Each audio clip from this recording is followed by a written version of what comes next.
Olá, meus queridos e amados cristãos que vivem no Brasil e em outros países ao redor do mundo. Pela graça de Deus, através da internet, podemos chegar até você.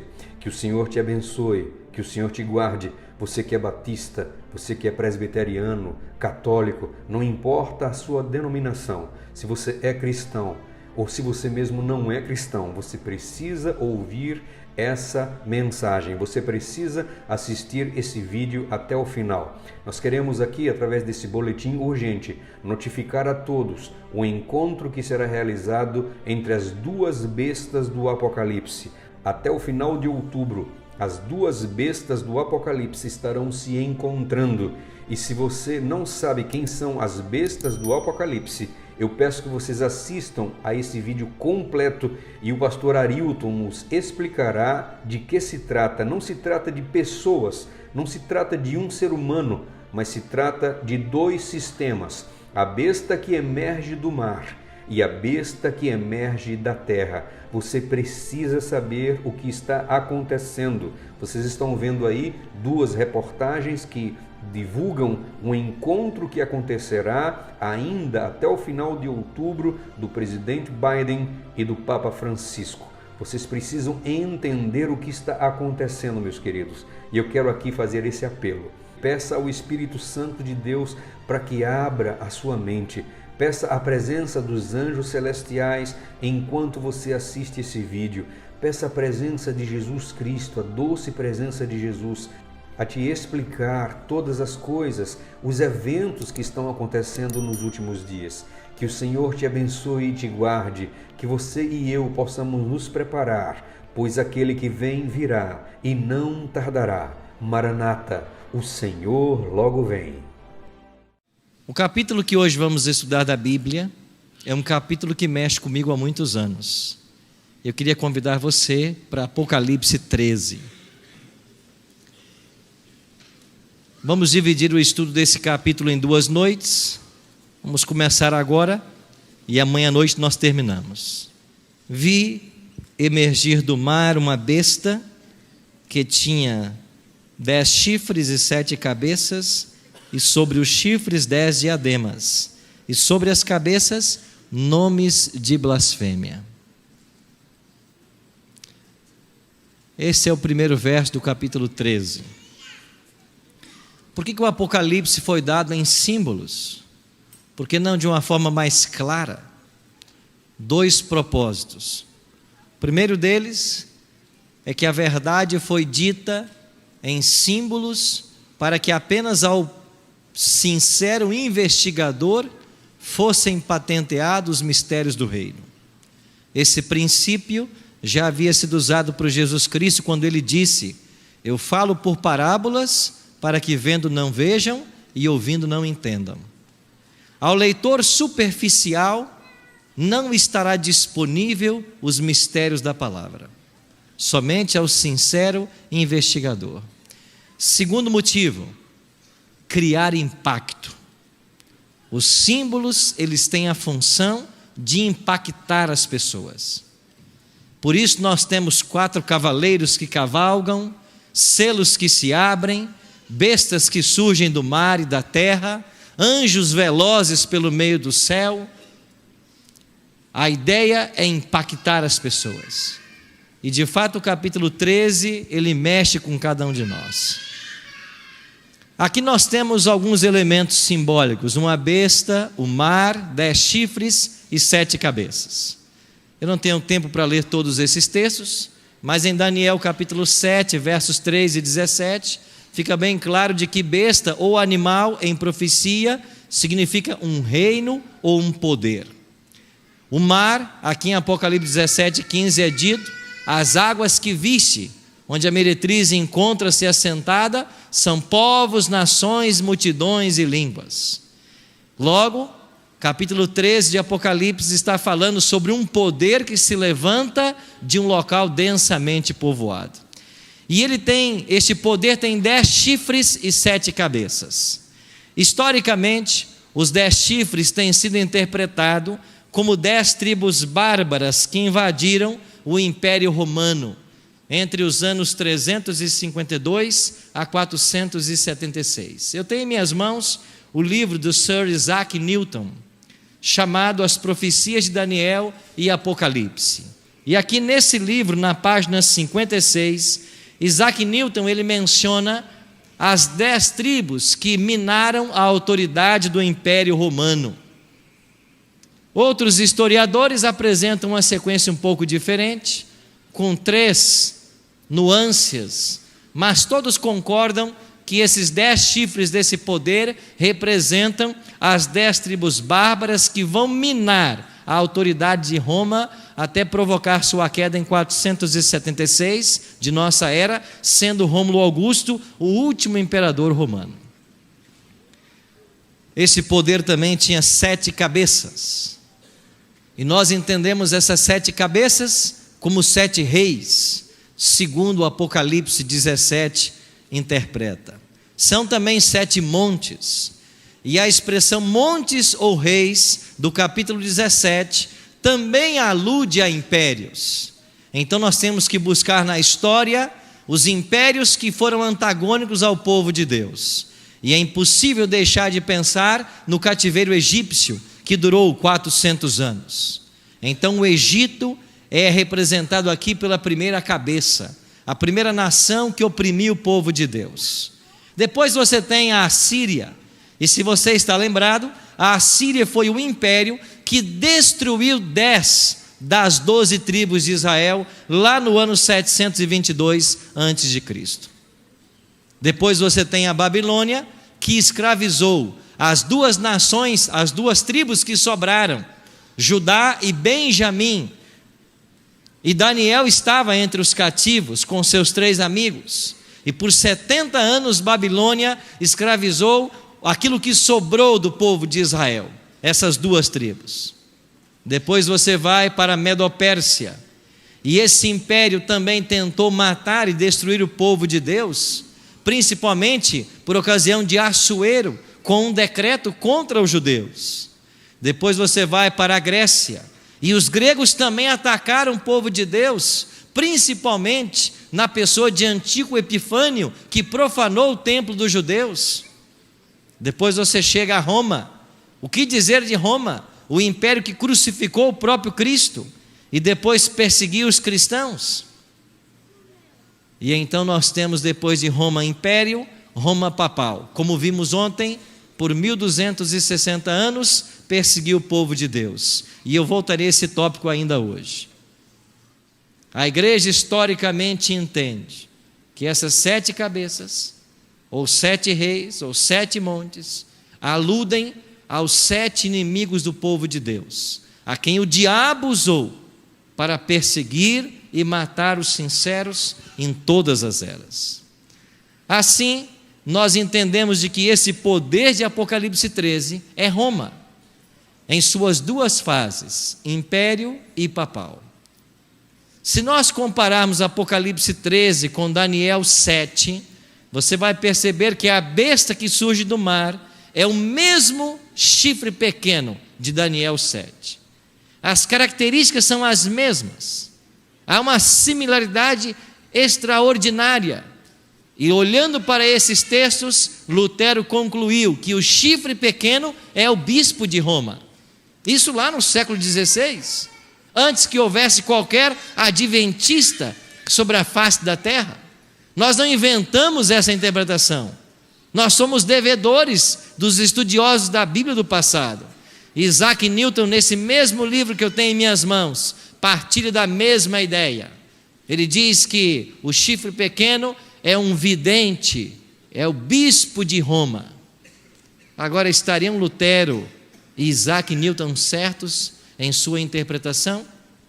Para isso, vamos olhar para alguns fatos históricos. Primeiro, versículo 2, primeira parte. Apocalipse 13, 2, primeira parte. A besta que vi era semelhante ao leopardo, com pés de urso e boca como de leão. Aonde aparecem esses 3 animais na Bíblia? Lá em Daniel.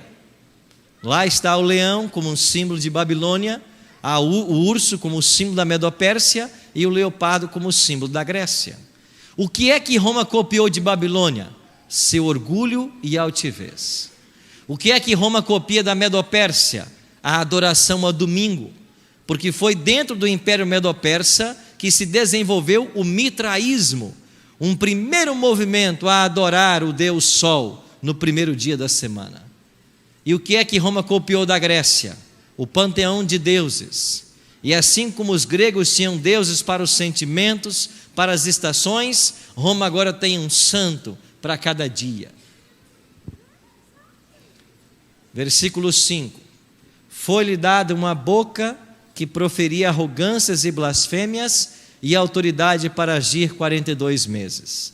Primeira parte, este poder recebe uma boca para proferir arrogâncias e blasfêmias. O que é blasfêmia à luz do Novo Testamento? Duas coisas. Primeiro, pretensão de perdoar pecados. Lucas 5:21. O Evangelho diz assim: e os escribas e fariseus arrazoavam dizendo: quem é este que diz blasfêmias? Quem pode perdoar pecados, senão Deus? Cristo foi acusado de blasfêmia, porque ele perdoou pecados. Agora Cristo não blasfemou. E por que não blasfemou? Porque ele é Deus. E só Deus pode perdoar pecados. Há alguns anos eu estava dentro do Vaticano, na Basílica de São Pedro. Era mais ou menos umas 4 horas da tarde, quando um sinal foi dado. E quando esse sinal foi dado, 8 consistórios se abriram, neles entraram 8 sacerdotes, e filas se formaram para começar aquilo que a igreja chama de confissão auricular. Confessar os seus pecados ao sacerdote, e ele te perdoa. Não bastasse a doutrina da confissão auricular, onde é atribuída a um homem pecador a intenção de perdoar pecados de outrem, em Roma existem 4 basílicas patriarcais. E essas basílicas são especiais por 2 coisas. Elas possuem uma porta santa e um altar papal. A porta santa se abre a cada 25 anos. E o altar papal, apenas o Papa pode nele celebrar a missa. A cada 25 anos, quando o Papa abre a porta santa, todos os peregrinos que por ali passam, ele tem todos os seus pecados perdoados. Então a ideia de que o perdão de pecados está delegado a um homem ou a um ritual, constitui-se uma blasfêmia. O Novo Testamento diz que há uma segunda coisa que é blasfêmia.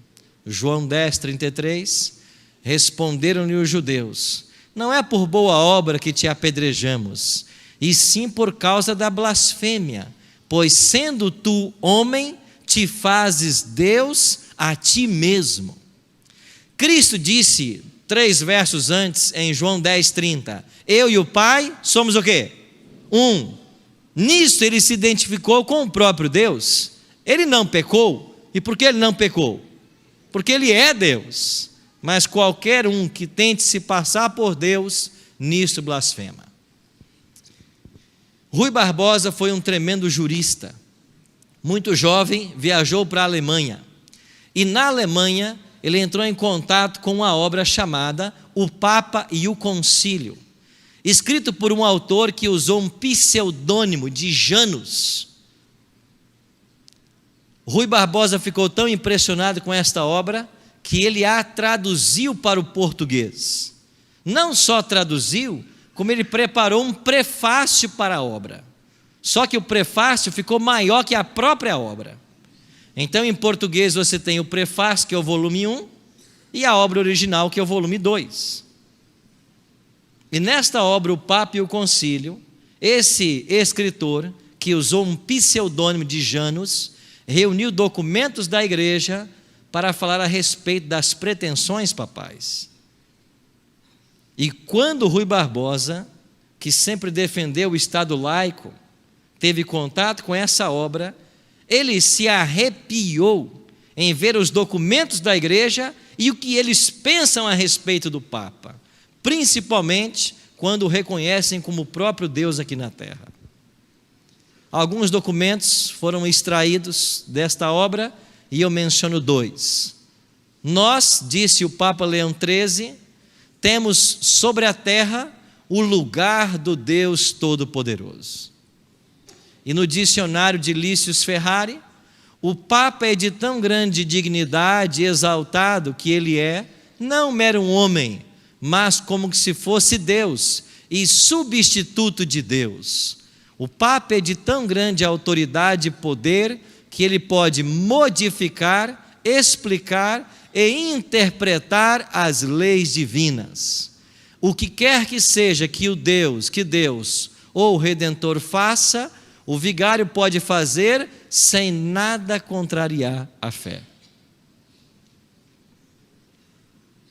Isso nos lembra uma profecia de Daniel 7:25, onde o profeta escreveu que esse chifre pequeno, que é o mesmo poder da besta que sai do mar, proferiria palavras contra o Altíssimo, magoaria os santos do Altíssimo e cuidaria em mudar os tempos e a lei. A lei de Deus sofreu 3 mudanças. Primeiro, a exclusão do 2º mandamento.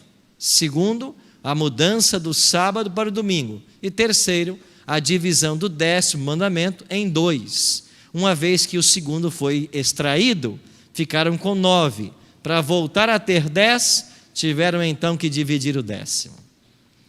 Essa mudança não é negada pela própria igreja. E há uns 6 anos atrás, faleceu esse teólogo adventista, Dr. Samuel Bacchiocchi. Samuel Bacchiocchi tinha dupla nacionalidade, ele era americano e também italiano. Ele se naturalizou americano. Mas quem sabe, por ser italiano, ele conseguiu ingresso na Pontifícia Universidade Gregoriana em Roma. E quando ele começou o seu programa doutoral lá, ele tornou-se o primeiro aluno não católico da instituição. Ele, um pastor adventista, começou o seu doutorado. E qual foi o tema que ele escolheu? A mudança do sábado para o domingo. E aqui está uma foto da sua tese doutoral, From Sabbath to Sunday. Quando ele terminou sua tese doutoral no ano de 1977, ele recebeu o título de doutor em teologia pela própria Universidade Gregoriana em Roma. E quando sua tese foi publicada pela imprensa da universidade, ela saiu, como você pode ver aqui, com o imprimato do Vaticano. Ou seja, a própria universidade em Roma disse que o que ele disse na tese é verdade. E o que é que ele prova em sua tese? Que a mudança do sábado para o domingo foi efetuada no mundo cristão pela Igreja Romana.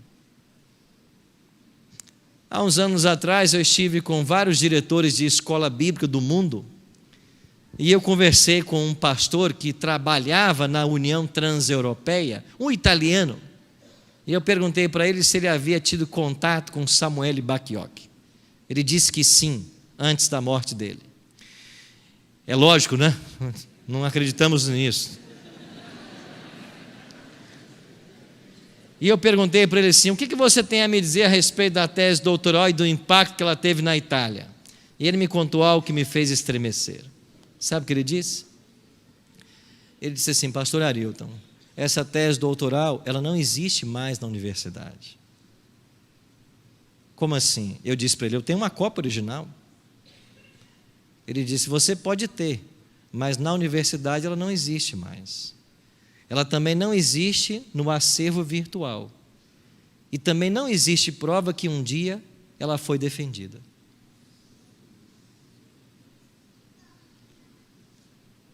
Ontem eu disse para vocês de que talvez nós não saibamos, mas os movimentos espirituais e os reinos das trevas não param o seu trabalho. E nós estamos nos aproximando do grande clímax. E já terminou o tempo de nós brincarmos de religião. Ou nós encaramos a coisa com muita seriedade, ou você cometerá o maior erro da sua vida.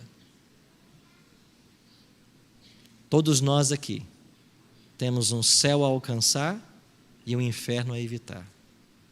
Todos nós. Já passou o tempo de brincar de religião. Nós temos que encarar a coisa com muita seriedade, porque nós estamos nos eventos finais a passos largos. Eu tenho em minhas mãos a carta apostólica Dies Domini, do Sumo Pontífice João Paulo II, ao episcopado, ao clero e aos fiéis da Igreja Católica sobre a santificação do domingo. No dia 31 de maio de 1998, essa encíclica foi publicada por João Paulo II. E aqui nós temos toda a base teológica que a igreja usa para defender a santidade do primeiro dia da semana.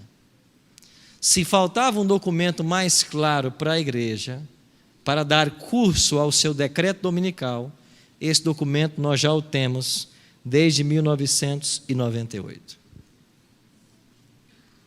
Versículo 5. Foi-lhe dada uma boca que proferia arrogâncias e blasfêmias, já vimos isso, agora na segunda parte. E a autoridade para agir, quanto tempo? 42 meses. Existe um princípio de interpretação profética que nós chamamos dia-ano. Esse princípio baseia-se em Números 14, 34 e Ezequiel 4, 6 e 7, onde cada dia profético representa um ano literal. Então, os meses judaicos possuem 30 dias. Então, nós multiplicamos 42 vezes 30, que vai dar 1260. Esse período começa em 538, com dois eventos. Em 533, o decreto de Justiniano, declarando o Papa o cabeça de todas as igrejas, e em 538, a expulsão dos ostrogodos, a última tribo ariana que não se submetia ao papado. Se nós somarmos 1260 anos a partir dessa data, nós chegaremos a 1798, quando é preso o Papa Pio VI. Então, exatamente por 1260 anos, esse poder de Apocalipse 13, ele perseguiu os santos do Altíssimo. Eu falei ontem para vocês a respeito do pior estratagema que a igreja inventou. Isso foi a Santa Inquisição. Alguns falam do século XI, outros falam no século XII. O certo é que esta Inquisição levou ao tribunal e à condenação milhares de cristãos em toda a parte do mundo, inclusive aqui no Brasil. E este processo de perseguição aos cristãos ceifou a vida de pessoas inocentes que amavam a palavra de Deus. Eu ontem falei para vocês sobre uma caverna onde morreram 150 valdenses queimados. Aqui está a foto, a entrada da caverna, e aí dentro eles estavam adorando quando eles morreram. Segundo Jesse Lehman, nesses 1260 anos, pereceram cerca de 150 milhões de cristãos. Versículo 3. Então vi uma de suas cabeças como golpeada de morte, mas essa ferida mortal foi curada, e toda a terra se maravilhou, seguindo a besta. Esse verso fala sobre duas realidades. Primeiro, um golpe mortal. Depois, uma cura extraordinária. Esse golpe mortal, sem dúvida, foi a prisão do Papa Pio VI, em fevereiro de 1798. E quando o Papa foi preso, deu fim a um sistema que já durava 12 séculos de perseguição. E o próprio movimento do Iluminismo e a Revolução Francesa são fenômenos naturais da revolta humana contra o domínio da igreja. Ellen G. White diz no Grande Conflito que por 12 séculos não houve progresso nas artes, na ciência e no saber. O mundo estagnou-se. Por quê? Porque a ignorância é que interessava. Porque a ignorância é uma arma estratégica que os opressores usam. E enquanto as pessoas estiverem na ignorância, eles podem dominar facilmente sobre elas. E na Idade Média foram criados vários dogmas, várias teorias para amedrontar, para assustar e para manter as pessoas cativas no erro. E nós, brasileiros, herdamos um pouco dessa cultura. E nós crescemos com receios de fazer coisas que não têm o mínimo sentido. Por exemplo, se eu chego em casa e vejo uma sandália virada para cima, eu não suporto. Eu tenho que ir lá e desvirar. Você é assim? Eu aprendi que não podia fazer isso. Colocar a mão na nuca é desejar a morte da mãe. Eu também não podia fazer isso. E nós começamos a aprender um monte de coisas que nada tinha a ver. Cumpriu-se com a prisão do Papa o versículo 10. Se alguém leva para cativeiro vai. Se alguém matar a espada, necessário é que seja morto a espada. Aqui está a perseverança e a fidelidade dos santos. Quando o Papa Pio VI foi preso, ele foi levado para a ilha Santa Helena. E lá ele morreu 2 anos depois.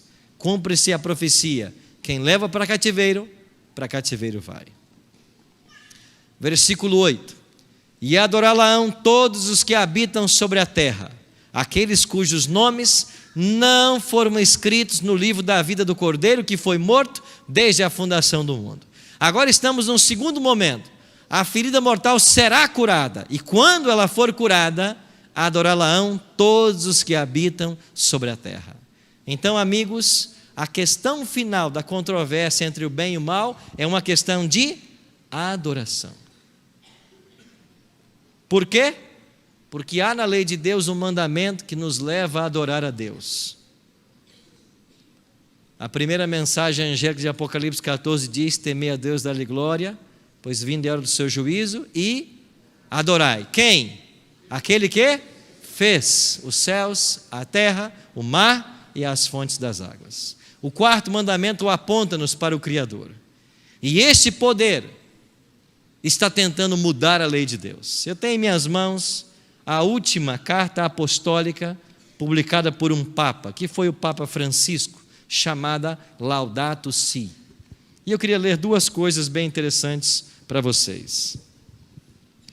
A primeira delas, no artigo 71, o Papa Francisco escreve o seguinte: a tradição bíblica estabelece claramente que a reabilitação implica a redescoberta e o respeito dos ritmos inscritos na natureza pela mão do Criador. Isso está presente, por exemplo, na lei do Shabat. No 7º dia, Deus descansou de todas as suas obras. Deus ordenou a Israel que cada 7º dia deveria ser celebrado como um dia de descanso, um Shabat. O desenvolvimento desta legislação procurou assegurar o equilíbrio e a equidade nas relações do ser humano com outros seres e com a terra onde vivia e trabalhava. Ele está claramente fazendo uma menção ao 4º mandamento. E nessa encíclica, louvado seja, Laudato Si, é uma proposta da igreja ao problema ambiental que nós estamos vivenciando em nossa casa comum, que é o planeta Terra. Mas, por incrível que pareça, se no artigo 71 ele faz uma alusão ao sábado, quando nós chegamos ao artigo 237 do mesmo documento, ele diz o seguinte: a participação na Eucaristia é especialmente importante ao domingo. Este dia, a semelhança do sábado judaico, não é mais a lei de Deus, agora é o sábado judaico, é nos oferecido como dia de cura das relações do ser humano com Deus, consigo mesmo, com os outros e com o mundo. O domingo é o dia da ressurreição, o primeiro dia da nova criação. Quem tem as suas primícias na humanidade ressuscitada, que tem as suas primícias na humanidade ressuscitada do Senhor, garantida a transfiguração final de toda a realidade criada.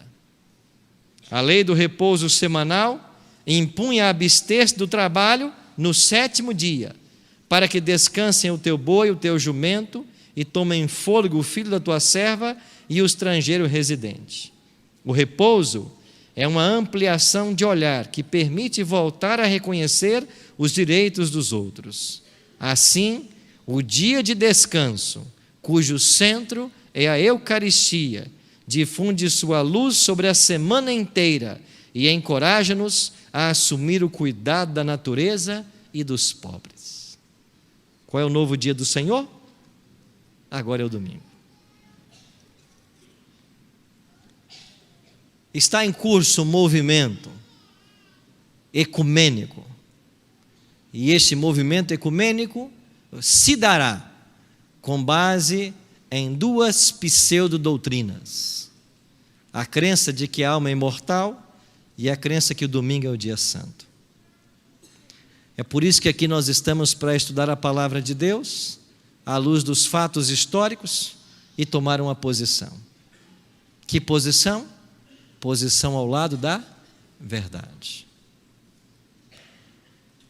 Jesus disse em João 8:32: conhecereis a verdade, e a verdade vos libertará. Eu recebi em minha sala há alguns dias um CD, e uma mulher contava para mim sua história. Ela dizia: pastor, eu nasci na igreja que ensinava a batizar os recém-nascidos. Eu fui batizado na minha infância. E quando eu tive o meu primeiro bebê, a igreja disse para mim: você tem que batizá-lo, porque se você não batizá-lo, ele vai morrer pagão. E se ele morrer pagão, não tem salvação. Mesmo sendo da igreja, eu não concordava com essa ideia. Então eu resolvi não batizar meu filho. Mas por coisas da vida, com 6 meses, o meu bebê faleceu.